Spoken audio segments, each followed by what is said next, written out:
नई कहानियां। आशा है माफ कर दोगी। ये मेरा इकबालिया बयान या पाप स्वीकरण है। मैं आशा करता हूं कि तुम मुझे माफ कर दोगी। जब मैं 30 बरस का हुआ तो अन्य सभी कुंवारे नौजवान की तरह ही लोग मुझे भी चिढ़ाने लगे कि मेरी शादी नहीं हुई थी और मैं इतनी उम्र में भी कुंवारा ही था। हर दिन ही मैं लोगों के प्रश्नों से अपने दफ्तर में बचता रहता था। सभी लोग मुझसे बस यही प्रश्न पूछते थे कि क्या मैं तुमसे शादी करूंगा? मेरी अंतरात्मा कहती थी नहीं। मेरे पास परिवार शुरू करने के लिए बचाकर रखे हुए पर्याप्त पैसे नहीं थे। मैं तो अपने सपनों का छोटा सा घर भी नहीं खरीद सकता था। मुझ पर दबाव बढ़ता गया और मुझसे सहन होना कठिन होने लगा। आखिर मैंने जून के महीने में तुम्हारे दफ्तर के पास के उस पार्क में तुम्हारे सामने विवाह प्रस्ताव रख ही दिया था। तुम्हारे दोस्त खुशी से चिल्लाने लगे थे और तालियां बजाने लगे थे। तुमने मेरे प्रस्ताव को स्वीकार करके हाँ कह दी थी। मुझे बहुत राहत तो मिली, लेकिन मैं खुश नहीं था। 6 महीने के बाद एक स्थानीय चर्च में हमारी शादी हो गई।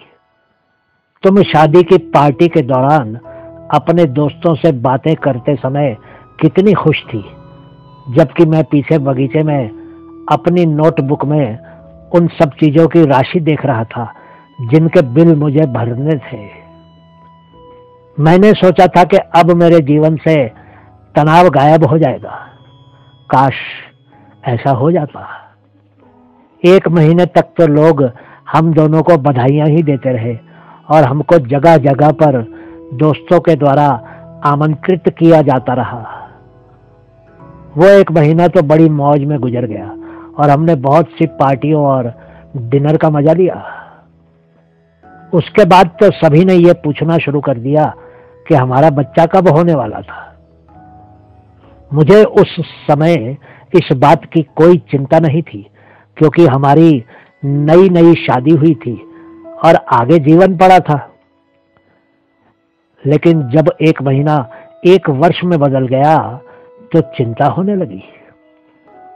1 वर्ष के बाद तुमने 8 बार अपने गर्भ की जांच करवाई, लेकिन हर बार ही तुम गर्भ धारण करने में असफल हो गई।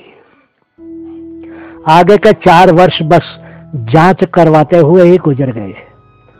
तुम्हारे गर्भ ठहरता ही नहीं था।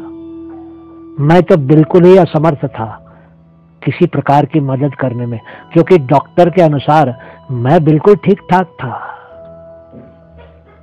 अब मैं तुमको छोड़ने के बारे में सोच रहा हूं।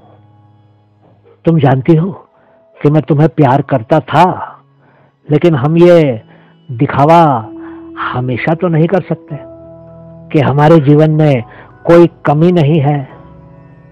तुम मेरा निजी स्वर्ग हो, लेकिन मैं अब तुम्हारे साथ रहकर तुम्हें अपना निजी नरक बनते हुए नहीं देख सकता हूं।